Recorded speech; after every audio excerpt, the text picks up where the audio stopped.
अगले 2 दिन crypto market के लिए बहुत ज़्यादा इंपॉर्टेंट होने वाले हैं। आपने वोलेटिलिटी में नज़र रखनी है। अगर आप ट्रेडिंग वगैरह करते हैं तो इसके हिसाब से, न्यूज़ के हिसाब से, स्पेशली चार्ट्स को तो आप देख ही रहे होंगे, न्यूज़ के हिसाब से जो है अपनी ट्रेड एडजस्ट भी आप कर सकते हैं, क्योंकि बुध के दिन में फेड रेट की मीटिंग होनी है और इसमें डिसाइड होना है कि इंटरेस्ट रेट कट होना है कि नहीं होना, 25 बीपीएस पॉइंट होना है या 50 बीपीएस पॉइंट होना है। आप कहेंगे तबरेज भाई आपने तो न्यूज़ शेयर कर दी कि 99% चांसेस हैं कि फेड रेट कट होने हैं, वो 25 बीपीएस पॉइंट हो या 50 बीपीएस पॉइंट हो, तो ये तो होना ही होना है। लेकिन अगर मतलब मैं इसमें आपको एक हमेशा सिक्के के दोनों मतलब अतराफ देखने चाहिए।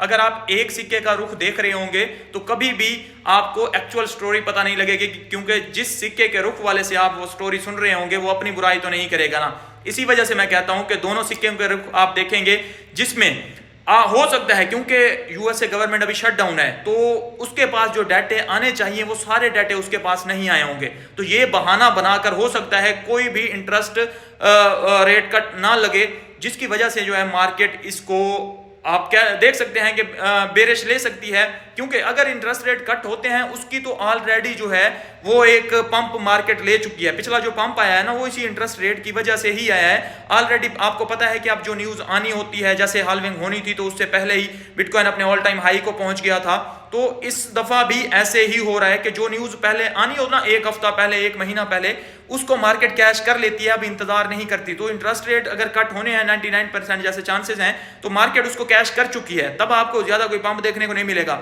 लेकिन अगर इंटरेस्ट रेट कट नहीं होते, क्योंकि यूएसए गवर्नमेंट शट डाउन है, तो बहाना बनाया जा सकता है कि हमारे पास कंप्लीट कुछ डाटे वगैरह नहीं पहुंचे, जिसकी वजह से जो है मार्केट आपको डाउन साइड भी देखने को मिल सकती है। और कल बुध है, जुमेरात वाले दिन जो है मजीद यहाँ पे वोलेटिलिटी देखने को मिल सकती है, क्योंकि मीटिंग फिक्स हो चुकी है प्रेसिडेंट ट्रंप और चाइना के प्रेसिडेंट के दरमियान। तो ट्रंप साहब की यही है कि जब जो किसी से डील करने जाता है तो उसको जो है अपनी मनमानी करवाने लगता है। तो यहाँ पे देखते हैं कि क्या होता है। खैर काफ़ी सारी ये न्यूज़ निकल के आ रही हैं कि ट्रेड डील तो हो जाएगी, अगर हो जाती है तो मार्केट अगेन से जो है बहुत बुलिश होने वाली है, लेकिन अगर नहीं होती तो अगेन से जो है ये ऐसी दो चीज़ें हैं जो कि अभी किसी को कंफर्मेशन नहीं है। कोई भी आपको कंफर्म नहीं बता सकता कि ऐसे होगा या ऐसे नहीं होगा। ये आपको कोई इनसाइडर बंदा या पवल साहब ही बता सकें तो बता सकें, वरना आपको कोई नहीं बता सकता। ये जस्ट जो है हम डिपेंड करेंगे कि हो भी सकती हैं या नहीं भी हो सकती। तो ये जो 2 दिन जो है बहुत इंपॉर्टेंट होने वाले हैं। बाकी कुछ लोग आपको कह रहे हैं कि बेयर रन स्टार्ट हो गया इस तरह से, तो मैंने आपको पहले भी कहा है कि अभी बेयर रन स्टार्ट नहीं हुआ, क्योंकि नवंबर का मंथ पड़ा हुआ है, जिस जो मतलब हिस्ट्री को हम छोड़ देते हैं अब, क्योंकि हिस्ट्री अब रिपीट नहीं होनी। हिस्ट्री वाली सारी चीज़ें खत्म हो चुकी हैं। 40% जो रिटर्न आपको नवंबर में मिलता होता था एवरेज, वो अब नहीं मिलेगा, क्योंकि चीज़ें अब चेंज हो चुकी हैं। लेकिन बेयर रन अभी स्टार्ट नहीं हुआ। अगर बेयर रन स्टार्ट होता तो सोलाना का ETF अभी अप्रूव ना हो रहा था। बिटवाइज का ETF जो है सोलाना का, वो अप्रूव हो चुका है फाइनली। मैंने यही न्यूज़ आपको पहले शेयर कर दी थी कि नवंबर के शुरू में ये आपको अप्रूव होता हुआ नजर आएगा। जापान ने अपना जो है स्टेबल कॉइन लॉन्च करने का प्लान बना लिया है, जो कि येन बैक्ड होगा। और यही मैंने आपको कहा था कि अभी बहुत से स्टेबल कॉइन आने हैं इथीरियम की ब्लॉकचेन पे खास तौर पे, और इथीरियम बहुत ज्यादा पंप होना है। तो इथीरियम तो अभी जो है अपने मतलब नीचे ही फिर रहा है, जहां पे जो है हमने बाय किया था पिछले अपने ऑल टाइम हाई पे ही के नजदीक। तो यहाँ पे जो है आप इस चीज़ का इससे अंदाज़ा लगा सकते हैं कि अभी जितने स्टेबल कॉइन आने हैं, ये सारा कुछ होना है, वो अभी पीछे पड़ा हुआ है। अभी अगर सपोज करें चलो बेयर रन स्टार्ट हो गया है, तो आप क्या उस डर से जो है अभी बेच देंगे? क्योंकि अगर बेयर रन इस दफ़ा स्टार्ट होता भी है तो बिटकॉइन का बॉटम जो है मुझे जहां तक लगता है $60,000 से $70,000 होगा। तो अभी बिटकॉइन जो $1,10,000 या $1,00,000 तक घूम रहा है, तो ये तो कोई बड़ा प्रॉफिट नहीं है ना।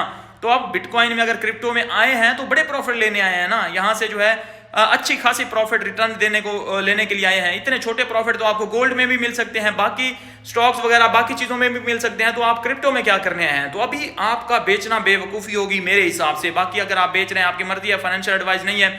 मैं खुद जो है अपने जो डिसीजन ले रहा हूँ वो आपके साथ शेयर कर रहा हूँ, कोई फाइनेंशियल एडवाइस आपके साथ शेयर नहीं कर रहा।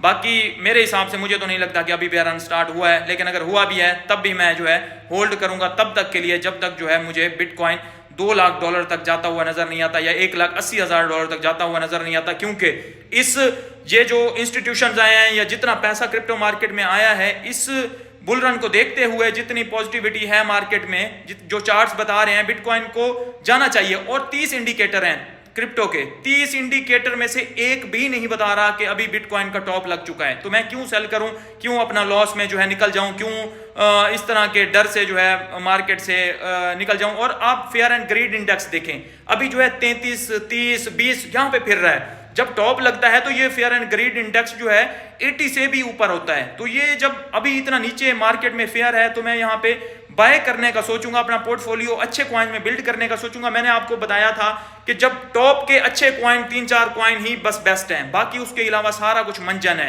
आप बिटकॉइन, इथीरियम और इसी 3-4 कॉइन में जो है जा सकते हैं, सोलाना बाय, बीएनबी कॉइन, बाकी उसके अलावा सारा कुछ मंजन है, सारा कुछ क्रिप्टो मार्केट में खत्म हो सकता है। तो इस वजह से जो अच्छे कॉइन में रहिए और जस्ट वेट कीजिए।